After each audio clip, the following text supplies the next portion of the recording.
ఓం సమర్థ సద్గురు శ్రీ సాయినాథాయ నమః. శ్రీరామకృష్ణ కథామృతం 6వ అధ్యాయం. బ్రహ్మ సమాజ భక్తులతో శ్రీరామకృష్ణులు. ప్రథమ పరిచ్ఛేదం. బ్రహ్మ సమాజపు అర్ధవార్షికోత్సవంలో శ్రీరామకృష్ణులు 28 అక్టోబర్ 1882. అది శనివారం. బ్రహ్మ సమాజపు అర్ధవార్షికోత్సవం ఉత్తర కలకత్తాకు 3 మైళ్ళ దూరంలోని సింధీ ప్రాంతంలోని వేణుమాధవ పాల్ ఉద్యాన గృహంలో జరపబడుతోంది. ఈ అర్ధవార్షికోత్సవం ప్రతి శరత్కాలంలోనూ వసంతకాలంలోనూ జరుపుతారు. ఈ ఉద్యాన గృహం ధ్యానానికి అనువుగా ఒక నిర్జన ప్రాంతంలో ఉంది.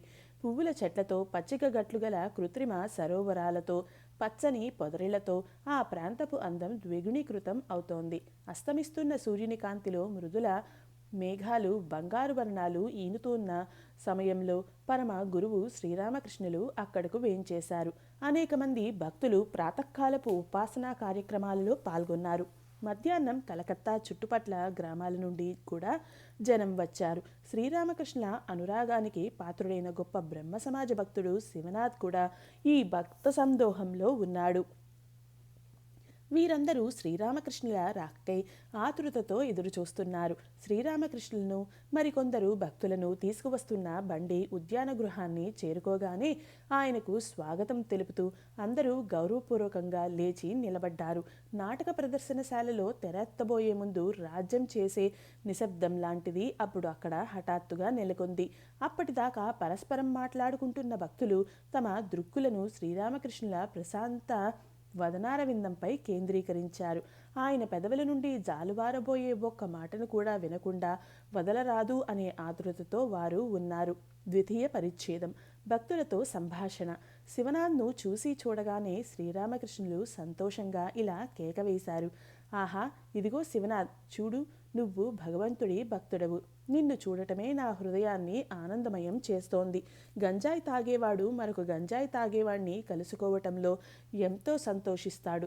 తరచూ ఆనందాతిశయంలో వారు పరస్పరం కౌగిలించుకోవటం కూడా పరిపాటి. భక్తులు పొట్ట చెక్కల ఏట్లు నవ్వారు. లౌకికుల స్వభావం, నామ మహత్యం. శ్రీరామకృష్ణులు దక్షిణేశ్వర ఆలయ ఉద్యానవనాన్ని అనేకులు సందర్శిస్తారు. సందర్శకులలో కొందరు భగవంతుడి పట్ల అనాసక్తులుగా ఉండటం నేను గమనిస్తే వారితో మీరు కాస్త దూరంగా పోయి కూర్చోండి అనేవాణ్ణి. కొన్ని సందర్భాలలో అటు వెళ్ళి మంచి భవంతులను చూడండి అనేవాణ్ణి. నవ్వులు. కొన్ని సమయాలలో భక్తులతో కలిసి అయోగ్యులు కూడా రావటం నేను గమనించాను. వీరు లోకాభిరామాయణంలో మునిగిపోయి ఆధ్యాత్మిక ప్రసంగాల పట్ల పూర్తిగా విముఖులై ఉంటారు. భక్తులు నాతో చాలాసేపు భగవత్ ప్రసంగాలు చేస్తూ ఉంటే వీరు అశాంత చిత్తులు అవుతారు. ఇక అక్కడ కూర్చోవటం వారికి అసాధ్యం కాగా తమ భక్తులైన మిత్రులతో ఇలా గుసగుసలాడతారు. మనం ఎప్పుడు బయలుదేరుతున్నాం? ఇంకా ఎంతసేపు మీరు ఇక్కడ ఉంటారు? అందుకు భక్తులు ఓ క్షణం ఆగండి, కొంచెం సేపట్లో బయలుదేరుదాం అంటారు. అప్పుడు ఈ లౌకిక జనం కంఠంలో విసుగు ధ్వనించేలా, సరే మీరు మాట్లాడుకోండి, మీకోసం పడవలో నిరీక్షిస్తూ ఉంటాం అంటారు. అందరూ నవ్వారు. ఈ లౌకిక వ్యక్తులతో సమస్తాన్ని త్యజించమని, మనస్ఫూర్తిగా భగవంతుడికి అంకితం అవమని చెబితే ససేమిరా వినరు. అందుచేతనే చైతన్య నిత్యానందులు బాగా యోచించి ఈ లౌకిక జనాన్ని ఆకర్షించే నిమిత్తం ఒక ఏర్పాటు చేశారు. ఆ వ్యక్తులను సమీపించి, రండి, హరినామస్మరణ చేయండి, మాగూర్ చేపల పులుసు, యువతి ఆలింగనం మీకు దక్కుతవి అనేవారు. అనేకులు ఈ చేప, యువతి పట్ల ఆకర్షితులై భగవన్నామ సంకీర్తన చేసేవారు. భగవంతుడి పవిత్ర నామామృతాన్ని కొంత రుచి చూశాక నిజానికి ఈ చేప పులుసును భగవత్ ప్రేమలో తాము స్రవించే కన్నీరుగా వారు గుర్తిస్తారు. యువతి పృథివిని సూచిస్తుందని వారికి ఎరుక కలుగుతుంది.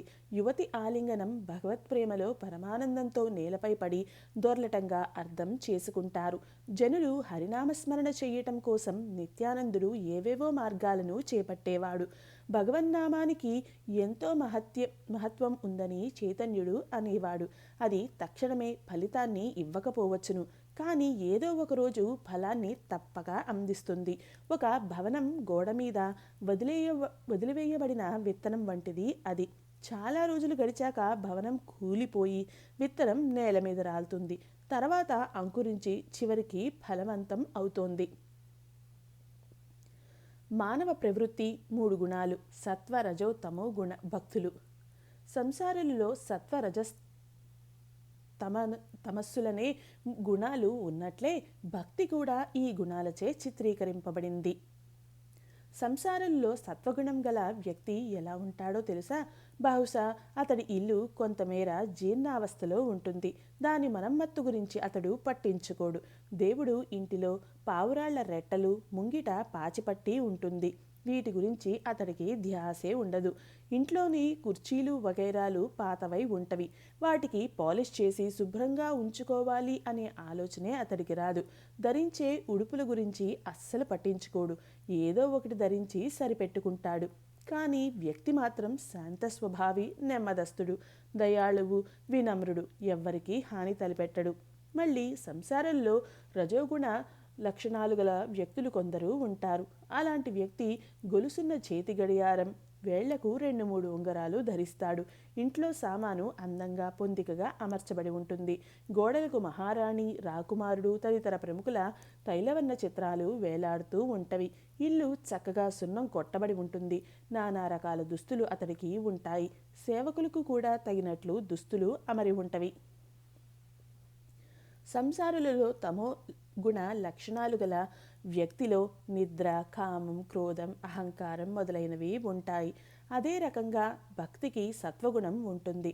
సత్వగుణం గల భక్తుడు ఎంతో గోప్యంగా, బహుశా తన దోమతెరలో భగవద్ధ్యానం చేస్తాడు. అతడు నిద్రిస్తున్నాడని ఇతరులు భావిస్తారు. ఉదయం అతడు కాస్త ఆలస్యంగా నిద్రలేవటం చేత రాత్రి బాగా నిద్రపోయి ఉండడని అనుకుంటారు. ఆకలి తీర్చుకోవటం, అది ఏదో పచ్చడి మెతుకులతోనే, అంతవరకే అతడికి దేహం పట్ల ధ్యాస ఉంటుంది. అతడికి పంచభక్ష పరమాన్నాలు అక్కర్లేదు. ఆడంబరమైన దుస్తులతో పనిలేదు. ఇంట్లో సామాన్ల ప్రదర్శన ఉండదు. అంతేకాక ధనం కోసం ఎవరిని ముఖస్తుతి చేయడు. రజోగుణ లక్షణాలు గల భక్తుడు నుదుట తిలకం దిద్దుకుంటాడు. మెడలో రుద్రాక్షమాల ధరిస్తాడు.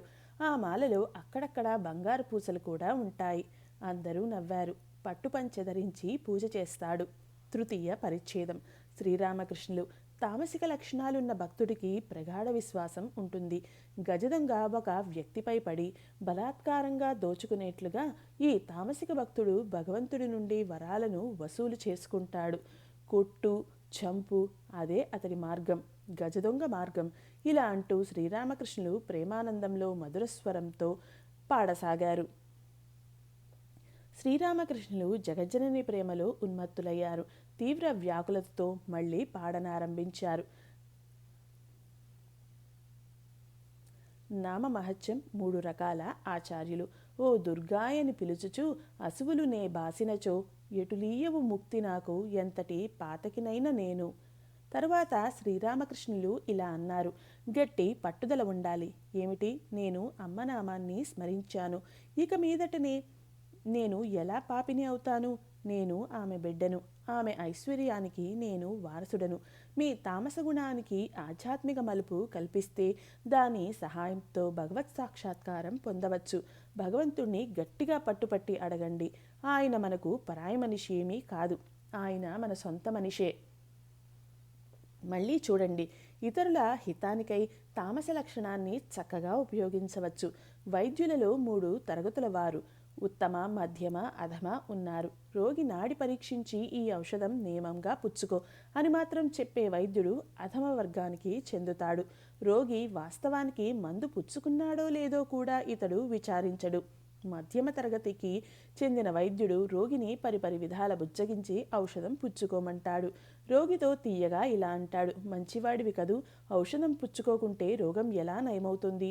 నీ కోసం నేనే స్వయంగా తయారు చేశాను. రోగి ససేమీరా ఔషధం పుచ్చుకోవటం లేదని తెలియగానే అతడి గొంతులో బలవంతంగా, అవసరమైతే రోగి ఛాతి మీద తన మోకాలు ఆనించి మందు పోసి తాగించే వైద్యుడే ఉత్తమ తరగతికి చెందిన వైద్యుడు. ఈ సందర్భంలో ఆ వైద్యుడి తమోగుణం ప్రదర్శితం అవుతోంది. ఇది రోగికి హాని కలిగించదు, పైగా అతడికి మేలునే చేస్తోంది. వైద్యులలో మాదిరే ఆధ్యాత్మిక గురువులలోనూ మూడు వర్గాల వారు ఉన్నారు. అధమ తరగతికి చెందిన గురువు శిష్యులకు ధర్మోపదేశం మాత్రం చేస్తాడు, కానీ వారి పురోగతిని గురించి పట్టించుకోడు, విచారించడు. శిష్యుడి మేలుకోరి పదే పదే అతడికి స్ఫూర్తినిస్తూ తన బోధనలను జీర్ణించుకోమని వేడుకునే గురువే మధ్యమ తరగతికి చెందిన గురువు. కానీ మరొక తరగతికి చెందిన గురువులు ఉంటారు. అలాంటి వారు శిష్యుడు ఎంతకీ లొంగి రాకుంటే బలప్రయోగం చేసైనా దారికి తెస్తారు. అటువంటి గురువులే ఉత్తమ తరగతికి చెందుతారు. చతుర్థ పరిచ్ఛేదం. బ్రహ్మస్వరూపాన్ని నోటితో వర్ణించలేం. బ్రహ్మ సమాజ భక్తుడు. భగవంతుడు సాకారుడా లేక నిరాకారుడా? శ్రీరామకృష్ణులు. ఆయన ఫలానా అని ఎవరూ నిశ్చయంగా చెప్పలేరు. ఆయన సాకారుడు, నిరాకారుడు కూడాను. భక్తుడికి ఆయన సాకారుడు. జగత్ స్వప్నవత్ అని తలచే జ్ఞానులకు ఆయన నిరాకారుడు. భక్తుడు తాను వేరు, జగత్తు వేరుగా భావిస్తాడు. కనుకనే భగవంతుడు వ్యక్తిమాత్రుడుగా అతడికి దర్శనం ఇస్తాడు. కానీ జ్ఞాని లేక వేదాంతి నేతి అని సర్వదా విచారణ చేస్తూనే ఉంటాడు. ఈ విచారణ ద్వారా తన ఆంతరిక గ్రహణ శక్తితో నేను అనేది మిథ్య, జగత్తు మిథ్య అనే ఎరుక అతడికి కలుగుతుంది. తదుపరి జ్ఞానికి బ్రహ్మతత్వం బోధపడుతుంది. కానీ బ్రహ్మం ఎలాంటిదో అతడు వర్ణింపచాలడు. నా భావం అర్థమైందా? బ్రహ్మాన్ని గురించి ఆలోచించండి. అనంత సచ్చిదానంద సాగరం తీరమే లేనిది. భక్తుల ప్రేమ ప్రభావంతో శీతలమై నీరు అక్కడక్కడా ఘనీభవించి మంచుగడ్డవలే తయారవుతుంది. మరో విధంగా చెబితే భగవంతుడు తన భక్తుల కోసం నానా రూపాలు దాల్చి వ్యక్తిమాత్రుడుగా వారికి దర్శనం ఇస్తాడు. కానీ జ్ఞానభాస్కరుడు ఉదయించగానే మంచుగడ్డలు కరిగిపోతాయి. తరువాత భగవంతుడు వ్యక్తిమాత్రుడుగా లేదా నానా రూపాలలో ఉన్నట్లుగా భావించనవసరం ఉండదు. ఆయన ఏమిటి అని వర్ణించలేం. ఎవరు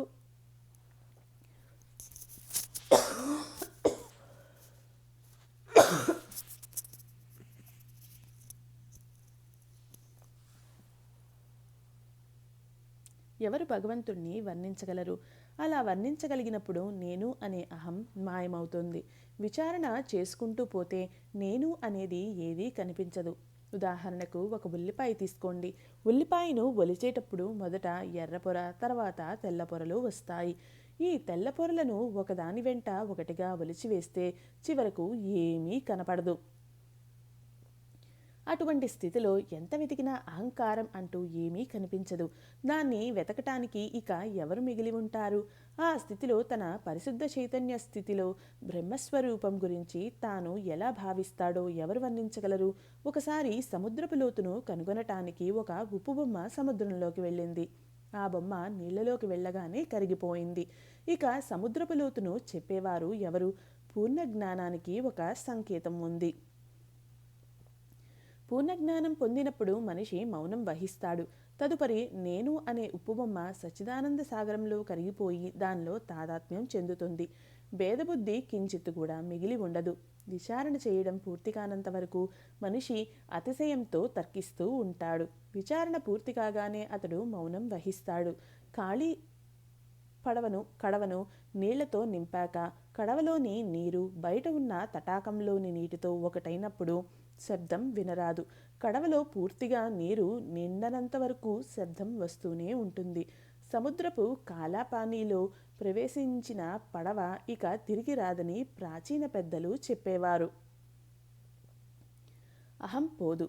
అహం అనేది నశించినప్పుడే అన్ని చిక్కులు బాధలు సమసిపోతాయి. నువ్వు 1000 సార్లు విచారణ చేయి, ఆ అహం మటుకు పోదు. నీలాంటి నాలాంటి వారలకు నేను భగవంతుడి భక్తుడను అనే భావం ఉండటం మంచిది.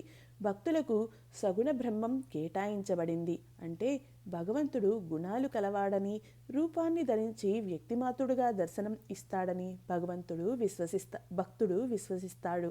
మన ప్రార్థనలను ఆయనే ఆలకిస్తాడు. నువ్వు చేసే ప్రార్థనలన్నీ ఆయనకే నిర్దేశితాలు. మీరు భక్తులు, జ్ఞానులు లేక వేదాంతులు కారు. మీరు భక్తులు, జ్ఞానులు లేక వేదాంతులు కారు. భగవంతుణ్ణి సాకారునిగా గాని లేక నిరాకారునిగా గాని అంగీకరించటం ఒక ప్రశ్న కాబోదు. భగవంతుడు మన ప్రార్థనలను ఆలకించే వ్యక్తి అని, సృష్టి స్థితి లయాలను గావిస్తున్నాడని, అతడు అనంతశక్తి స్వరూపుడని మనం భావించుకుంటే చాలు. భక్తి మార్గంలో భగవత్ సాక్షాత్కారం పొందటం సులభం.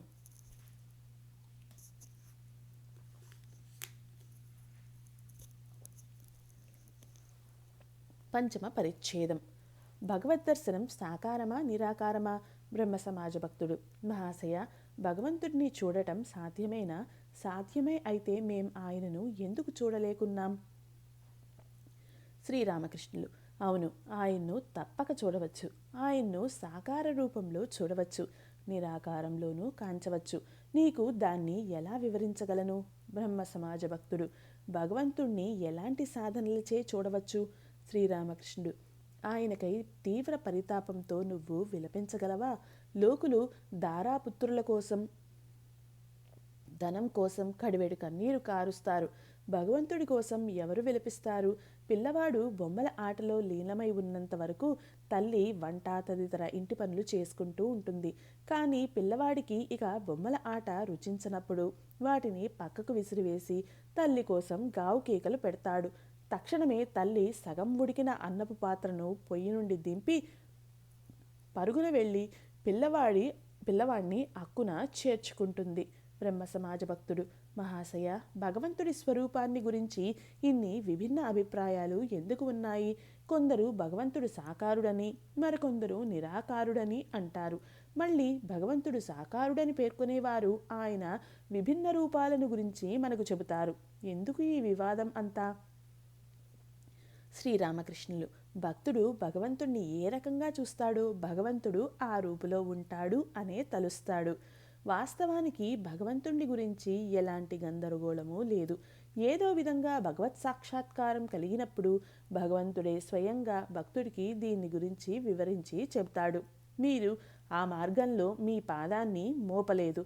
అలాంటప్పుడు భగవంతుణ్ణి గురించి సమస్తం తెలుసుకోగలం అని ఎలా ఆశిస్తారు?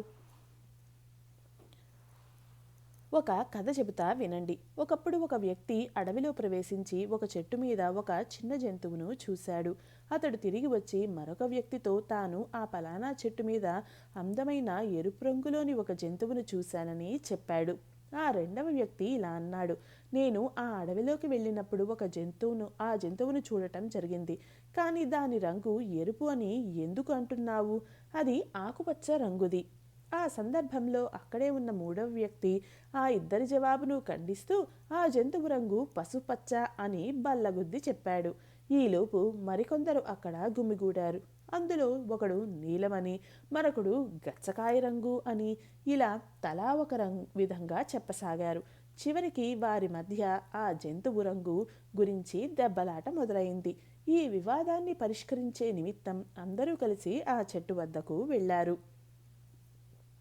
అప్పుడు ఆ చెట్టు కింద ఒక వ్యక్తి కూర్చుని ఉండటం వీరు చూశారు. తమ వివాదం గురించి అతడికి చెప్పగా అతడు ఇలా జవాబు చెప్పాడు: అవును, నా మకాం ఈ చెట్టు కిందే. నాకు ఆ జంతువు గురించి బాగా తెలుసు. మీ అందరి వర్ణనలు నిజమే. కొన్ని సమయాల్లో ఆ జంతువు ఎరుపు రంగులోనూ, మరికొన్ని సందర్భాల్లో పసుపచ్చ రంగులోనూ, ఇంకా కొన్ని సమయాల్లో నీలం, గచ్చకాయ రంగు మొదలైన రంగుల్లో కనబడుతుంది. అది ఒక ఊసరవెల్లి. కొన్ని సందర్భాలలో అది వర్ణరహితంగా కూడా ఉంటుంది. ఇప్పుడు దానికి రంగు ఉంది, మరొకప్పుడు ఏ రంగు ఉండదు. ఇదే విధంగా భగవంతుడిని గురించి అహర్నిశలు చింతన చేస్తే వ్యక్తికి భగవంతుడికి యథార్థ స్వరూపం ఎలాంటిదో అవగతం అవుతుంది. భగవంతుడు నానారూప గుణాత్మకంగా భక్తులకు దర్శనం ఇస్తాడని అతడికి ఒక్కడికే తెలుసు. భగవంతుడు సగుణుడు. అదే సమయంలో నిర్గుణుడు కూడా. ఆ చెట్టు కింద నివసిస్తున్న వ్యక్తికే ఊసరవెల్లి అనేక రంగులలో కనబడుతుందని తెలుస్తుంది. అంతేకాక ఆ ఊసరవెల్లి ఒక్కో సమయంలో వర్ణరహితంగా కూడా కనబడుతుందని అతడు ఎరుగును. ఇతరులు కేవలం తర్క విచారణలు, వాదాలు చేస్తూ దుఃఖం అనుభవిస్తూ ఉంటారు. కబీరు ఇలా చెప్పేవాడట: నిరాకార దైవం నా తండ్రి, సాకార దైవం నా తల్లి. భక్తుడు ఏ రూపాన్ని ఇష్టపడతాడో భగవంతుడు ఆ రూపంలోనే దర్శనం ఇస్తాడు. ఆయన భక్తవత్సలుడు.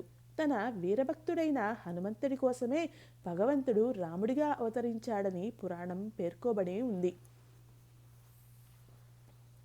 కాళీ శ్యామ రూపాలు అనంతుణ్ణి తెలుసుకోలేం.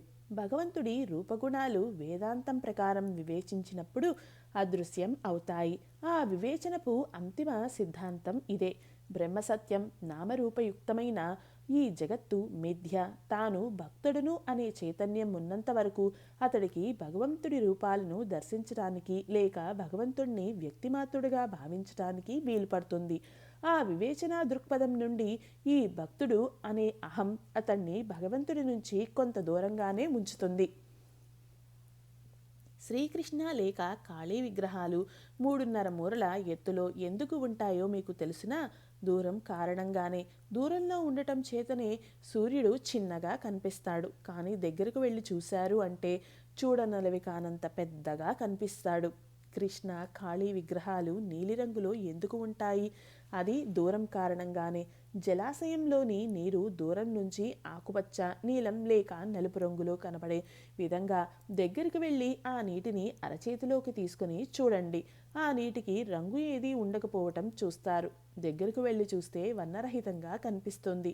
కనుక నేను చెబుతున్నది ఏమంటే, వేదాంత శాస్త్రాల దృక్పథం చూసినప్పుడు బ్రహ్మం నిర్గుణం.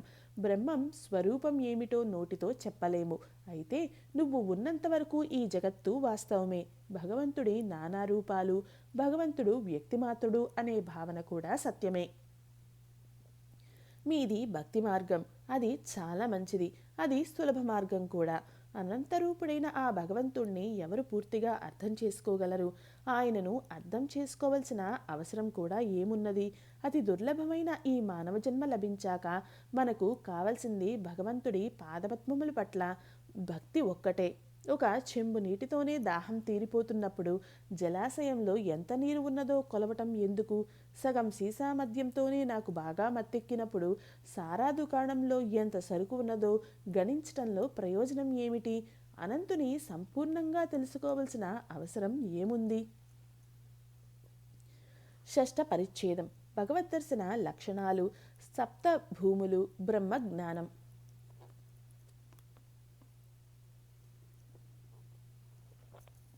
శ్రీరామకృష్ణులు. వేదాలలోని బ్రహ్మజ్ఞాని వివిధ మనోస్థితులు వర్ణించబడ్డాయి. జ్ఞాన మార్గం ఎంతో కష్టమైనది. కామినీ కాంచనాల పట్ల అనురక్తి, విషయబుద్ధి జాడ మాత్రంగా కూడా ఉంటే జ్ఞానం కలుగదు. కలియుగానికి ఈ జ్ఞాన మార్గం సరిపడదు. మనస్సు వాసం చేసే సప్త భూములను గురించి వేదాలు పేర్కొంటున్నవి. సంసారంలో మనస్సు మునిగి ఉన్నప్పుడు అది అధోభూములలో నాభి, లింగ, ఆపాన స్థానాల్లో వాసం చేస్తోంది.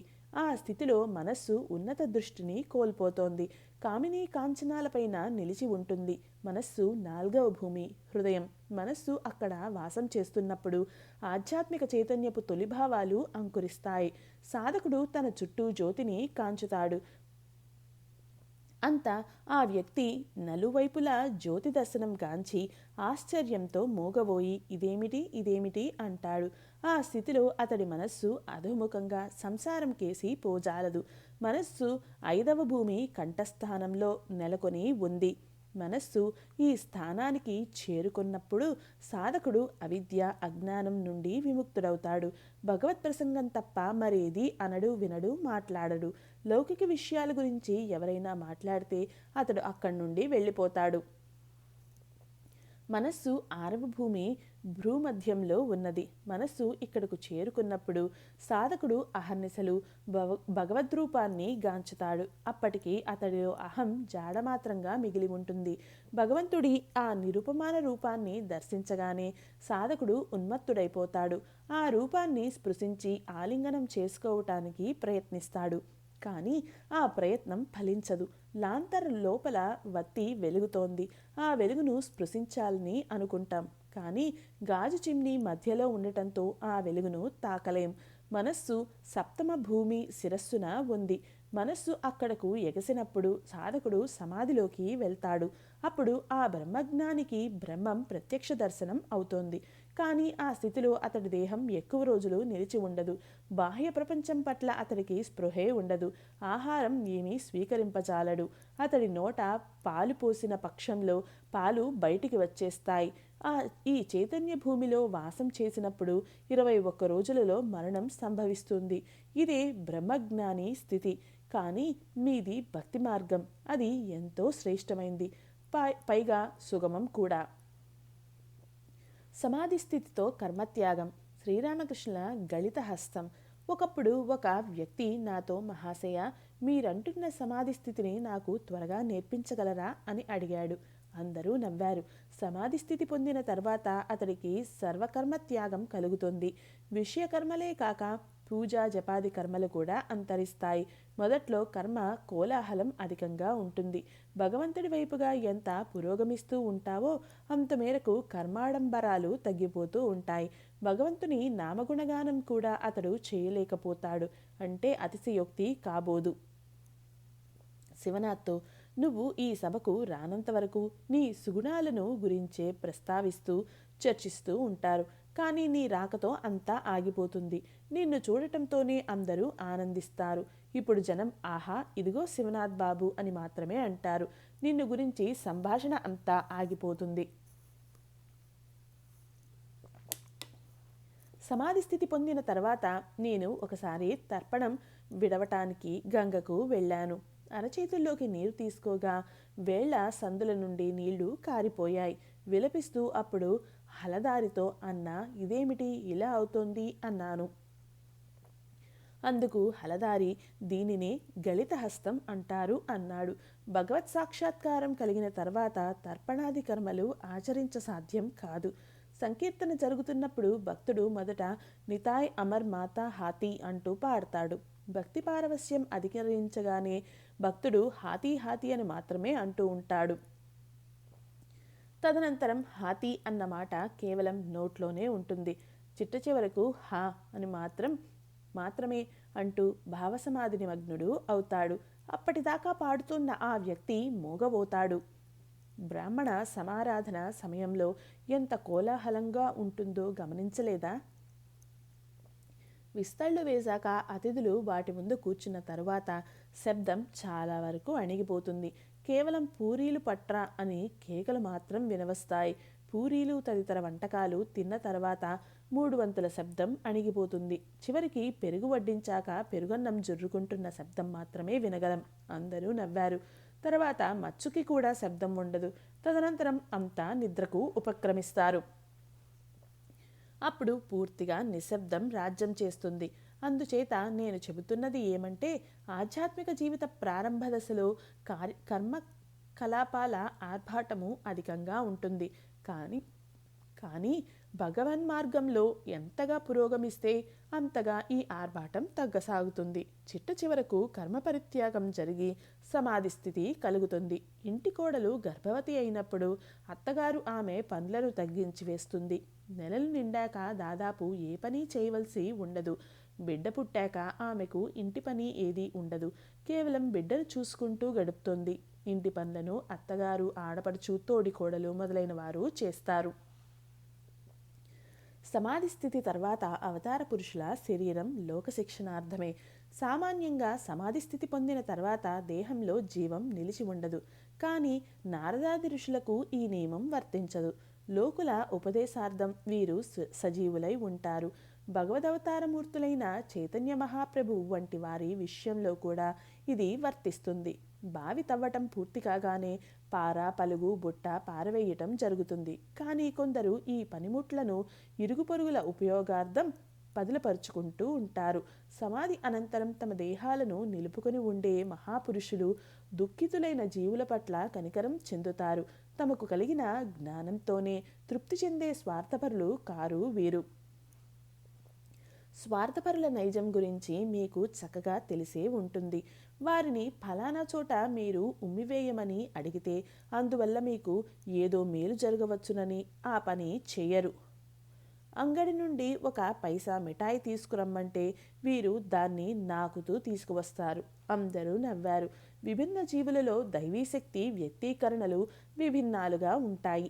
సర్వసామాన్యులు ఇతరులకు బోధించటానికి జంకుతారు. తేలికైన కొయ్య ఏదో రకంగా నీళ్లపై తేలుతుంది. కానీ ఒక పక్షి దాని మీద వ్రాలిన మాత్రాన ఆ కొయ్య నీళ్లలో మునిగిపోతుంది. కానీ ఒక భారీ కొయ్య దొంగ స్వయంగా తాను నీళ్లపై తేలటమే కాక తనతో కూడా మనుషులను, పశువులను, ఏనుగులను సైతం తీసుకుపోగలదు. నారదుని వంటి మహర్షులు భారీ కొయ్య దొంగల్ లాంటివారు. సప్తమ పరిచ్ఛేదం. బ్రహ్మ సమాజ ప్రార్థనా విధానం, భగవంతుని ఐశ్వర్యం. శివనాథ్ ప్రభృత బ్రహ్మ సమాజ భక్తులతో మీరు ఎందుకు భగవంతుడి శక్తి వైభవాల గురించి అంతగా నొక్కి ఉక్కాణిస్తారో నాకు చెప్పగలరా? కేశవును కూడా ఇలాగే అడిగాను. ఒకనాడు కేశవ్ తన బృందంతో దక్షిణేశ్వరానికి వచ్చాడు. వారు ఎలా ప్రసంగిస్తారో వినాలని ఉందని వారితో చెప్పాను. గంగ ఒడ్డున స్నానఘట్టం ఎగువన ఉన్న ఆరుబయలులో ఒక సమావేశం ఏర్పాటైంది. అక్కడ కేశవ్ ప్రసంగించాడు. అక్కడ అతడు చక్కగా మాట్లాడాడు. నేను సమాధి స్థితిని పొందాను. ప్రసంగానంతరం కేశవ్తో నేను ఇలా అన్నాను. మీరు తరచూ ఓ భగవంతుడా, నువ్వు ఎలాంటి అందమైన పుష్పాలను సృష్టించావు. ఓ ఈశ్వరా, నువ్వు స్వర్గాలను, నక్షత్రాలను, సముద్రాలను సృజించావు. అలా ఎందుకు అంటూ ఉంటారు? ఐశ్వర్యాన్ని ఇష్టపడేవారే భగవంతుడి ఐశ్వర్యాన్ని గురించి వర్ణించటంలో మక్కువ చూపుతారు. 1969లో రాధాకాంత ఆలయంలో చోరీ. ఒకప్పుడు దక్షిణేశ్వరంలోని రాధాకాంత ఆలయంలో దేవుడి ఆభరణాలు దొంగలించుకుపోయారు. మధుర్బాబు అంటే రాణి రాస్మణి అల్లుడు ఆలయంలోకి వచ్చి దేవుడితో ఇలా అన్నాడు. ఓ భగవంతుడా, ఎంత సిగ్గుచేటు! నీ సొంత నగలను నువ్వు రక్షించుకోలేకపోయావు. అప్పుడు నేను అతడితో ఇలా అన్నాను. మహాలక్ష్మి స్వయంగా ఎవరికి పాదసేవ చేస్తూ ఉంటుందో ఆయన ఐశ్వర్యానికి లోటు ఉంటుందా? ఈ ఆభరణాలు నీకు అతి విలువైనవి కావచ్చు, కానీ భగవంతుడికి ఇవి మట్టి బిడ్డలతో సమానం. నువ్వే సిగ్గుపడాలి. నువ్వు అంత హీనంగా మాట్లాడి ఉండరాదు. ఆ భగవంతుడి వైభవాన్ని ఇనుమడింప చేయటానికి నువ్వు ఏం సంపద ఇవ్వగలవాడివి? కాబట్టి మనిషికి ఎవరిని చూస్తే ఆనందం కలుగుతుందో అతన్నే కోరతాడు. కానీ అతడు ఎక్కడ నివసిస్తాడు? అతడికి ఎన్ని గృహాలు ఉన్నవి, ఎన్ని తోటలు, ఎందరు బంధుగణం, ఎందరు సేవకులు, ఎంత సంపద ఉన్నవని అడగటం ఎందుకు? నేను నరేంద్రుణ్ణి చూడగానే సర్వం మరచిపోతాను. ఎన్నడూ ఏమరిచి కూడా అతడు ఎక్కడ నివసిస్తాడు? తండ్రి ఏం చేస్తాడు? ఎందరు అన్నదమ్ములు? మొదలైన ప్రశ్నలు అడిగి ఎరుగను. భగవంతుడి మాధుర్య రసంలో మునిగిపో. ఆయన అనంత సృష్టి, అపరిమితమైన వైభవాల గురించి తెలుసుకోవలసిన అవసరం మనకు ఏముంది? ఇలా అని శ్రీరామకృష్ణులు పాడసాగారు.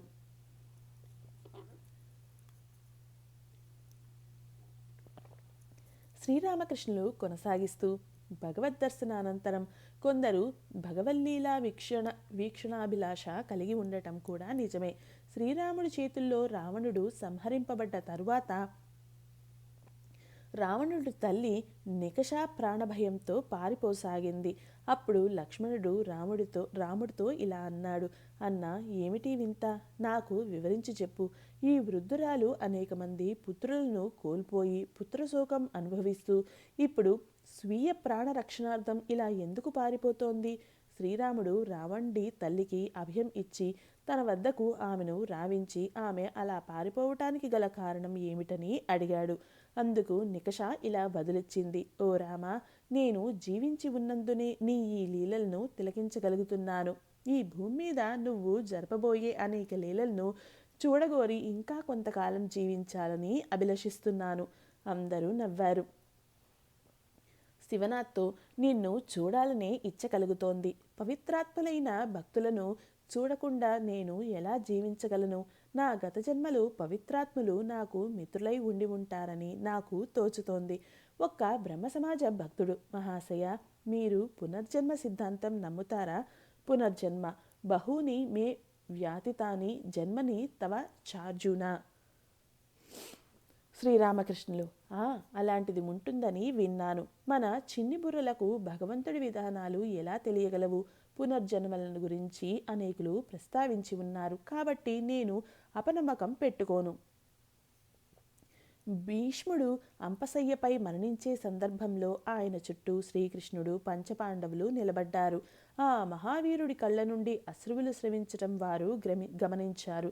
అది చూసి అర్జునుడు కృష్ణుడితో ఇలా అన్నాడు: సఖా, ఎంత విచిత్రంగా ఉంది. పితామహులైన భీష్ములు సత్యవాది, జితేంద్రియుడు, పరమజ్ఞాని, అష్టవసువులలో ఒకరు. మరణ సమయంలో మాయలో పడి దుఃఖిస్తున్నారెందుకు? దీని గురించి కృష్ణుడే భీష్ముణ్ణి అడిగాడు. అందుకు భీష్ముడు ఇలా జవాబిచ్చాడు: ఓ కృష్ణ, నేనెందుకు దుఃఖించటం లేదని నీకు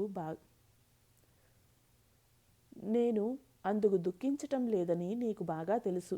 స్వయంగా భగవంతుడే పాండవులకు సారథిగా ఉన్నప్పటికీ వారి కష్టాలకు అంతు లేకుండా ఉంది. ఇలాంటి ఆలోచన వచ్చినప్పుడు భగవంతుడి లీలలను నేను కించిత్తు తెలుసుకోలేకుండా ఉన్నానే అని తలుచుకొని దుఃఖిస్తున్నాను. భజనానందంలో భక్తులతో. ప్రార్థనా మందిరంలో రాత్రి 8:30కు ఉపాసన ప్రారంభమైంది. శరత్కాల గగనాన చంద్రుడు ఉదయించిన ఉద్యానవనంలోని చెట్టు లతలను తన వెలుగుతో నింపేశాడు. ఉపాసనానంతరం భక్తులు పాడసాగారు. శ్రీరామకృష్ణులు భగవత్ ప్రేమోన్మత్తులై నృత్యం చేయసాగారు. బ్రహ్మ సమాజ భక్తులు మృదంగ తాళాల వంతపాటతో ఆయన చుట్టూ నృత్యం చేశారు. అందరూ ఆనందాబ్దిలో ఓలలాడుతూ ఉన్నట్లు తోచుతోంది. ఆ ప్రదేశం భగవన్నామంతో ప్రతిధ్వనిస్తోంది. సంగీతం ఆగిపోగానే శ్రీరామకృష్ణులు జగజ్జననికి సాష్టాంగ దండ ప్రణామాలు ఆచరించి ఇలా అన్నారు: భాగవతం భక్తుడు, భగవంతుడు, జ్ఞానుల చరణాలకు నా ప్రణామాలు, భక్తుల చరణాలకు నా ప్రణామాలు, నిరాకారవాదులైన భక్తుల చరణాలకు ప్రణామాలు, పూర్వకాలంలో వసించిన బ్రహ్మజ్ఞానులకు నా ప్రణామాలు, బ్రహ్మ సమాజపు ఆధునిక బ్రహ్మజ్ఞానులకు నా ప్రణామాలు. తదనంతరం శ్రీరామకృష్ణులు ఇతర భక్తులు వేణీమాధవ్ ఏర్పాటు చేసిన పంచభక్ష పరమాన్నాలతో కూడిన విందు భోజనం సంతోషంగా ఆరగించారు.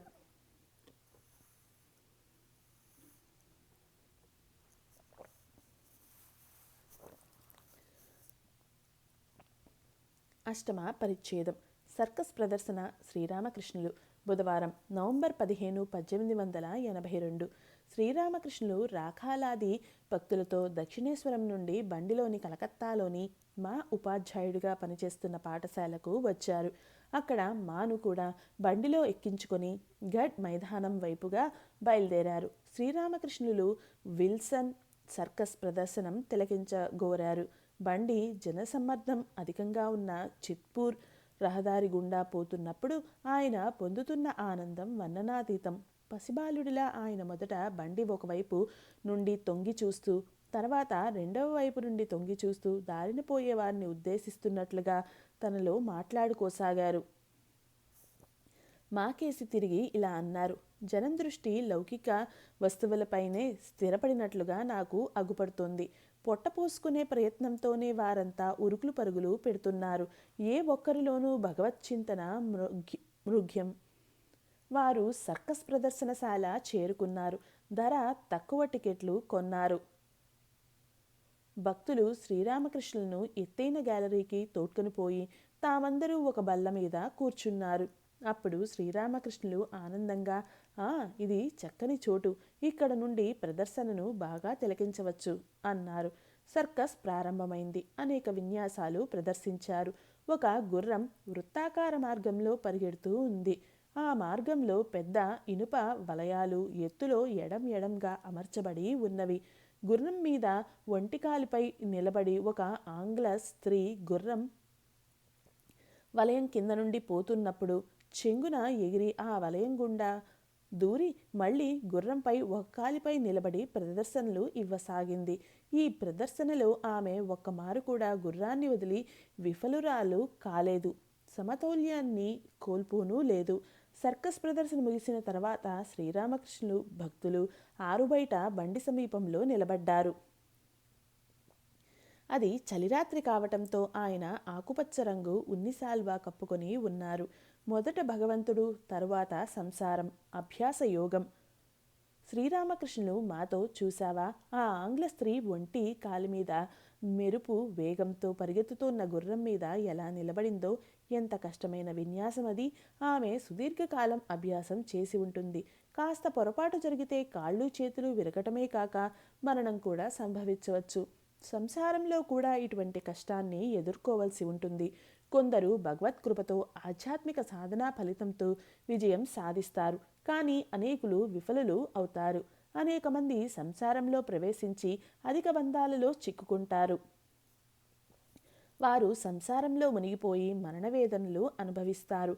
జనక మహారాజు వంటి ఏ కొద్దిమందో తమ తపోశక్తితో సంసారులుగా మనగలుగుతూనే ఆధ్యాత్మిక జీవితం గడిపి విజయోపేతులు కాగలుగుతున్నారు. కాబట్టే ఆధ్యాత్మిక సాధనలు ఆవశ్యం. లేకుంటే సంసారంలో సదాచారంతో జీవించలేరు. శ్రీరామకృష్ణులు భక్తులతో బండి ఎక్కి బలరాం బోసు ఇంటికి వెళ్లారు. ఆయనను భక్తులతో సహా మేడ మీదికి తోడ్కొని పోయారు. అప్పుడు సమయం సాయంకాలం. దీపాలు వెలిగించారు. సర్కస్ ప్రదర్శనలో తాము చూసిన విన్యాసాలను గురించి శ్రీరామకృష్ణులు వర్ణించారు. క్రమంగా ఇతర భక్తులు కూడా అక్కడకు చేరుకున్నారు. అప్పుడు శ్రీరామకృష్ణులు వారితో భగవద్విషయాలను గురించి మాట్లాడసాగారు. కుల వ్యవస్థ నిర్మూలనకు మార్గం.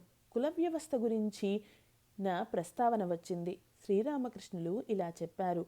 ఈ కుల వ్యవస్థను నిర్మూలించడానికి ఒక్కటే మార్గం. అదే భగవద్భక్తి. భగవద్భక్తులు ఏ కులానికి చెందరు. భక్తి ద్వారా ఒక వ్యక్తి దేహం, మనస్సు, ఆత్మ పరిశుద్ధం అవుతాయి. చైతన్య నిత్యానందులు హరినామాన్ని నిమ్నజాతి వారికి సైతం ప్రచారం చేశారు. వారిని ఆలింగనం కూడా చేసుకున్నారు. భగవద్భక్తి లేని బ్రాహ్మణుడు బ్రాహ్మణుడు కాదు. భగవద్భక్తి గల నిమ్నజాతివాడు అటుపై నిమ్నజాతివాడు కాడు. భక్తి ద్వారా అంటరానివాడు కూడా పరిశుద్ధుడై ఔన్నత్యం పొందుతాడు.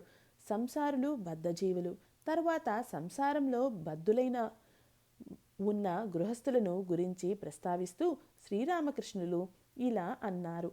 వారు పట్టుపురుగు వంటి వారు. వారు తలుచుకుంటే సంసారం అనే పట్టుపురుగు గూటి నుండి బయటకు రాగలరు. కానీ శ్రమతో తీర్చిదిద్ది అందంగా నిర్మించుకున్న గూటిని వీడి బయటకు రావటం వారికి సుతారాము మనస్కరించదు.